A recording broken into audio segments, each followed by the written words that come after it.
Okay, so this video is going to show you how to properly do the back squat.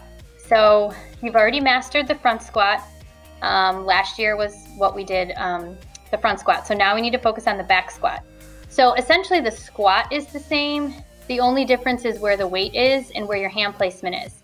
Since we are doing this remotely, and usually with our learning our skills, we like to do it without weight and then add weight. So when we're doing this, you are not using weight.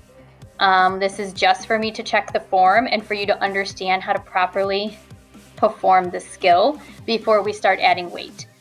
Even if you're someone who has been using weight when you're submitting your videos, please make sure that you are not using weight because we're just looking at the form, okay? So for the back squat, I'm gonna do it from the side so that you can kind of see my hip placement. But when you're standing, your feet are parallel and about shoulder width apart, okay? So my feet are parallel and about shoulder width apart.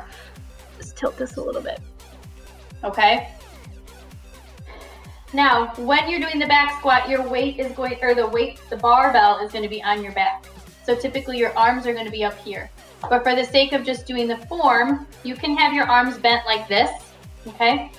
And what you're going to do is you're just going to squat. So when we squat, our chest stays nice and high, okay? We're not leaning over, okay? So our head, our eyes are staying straight, our chest is staying up. All we're doing is our hips are going to slightly go back and then down. And my weight of my body shifts to the heels of my feet. You're not coming all the way up on your heels, but you should be able to feel the shift. So right now, I'm evenly flat-footed on the ground, okay?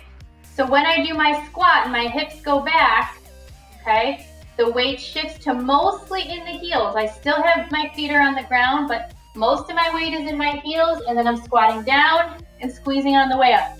So it's really the hips, okay? Hips go back, then down, then up, okay? Again, I want you to practice that. If you need to, you can use a bench to kind of do a box squat, so you're doing the same thing, but you'll squat down till you feel the bench, and then you'll stand up. This helps if you're struggling and your hips are going forward, which we do not want.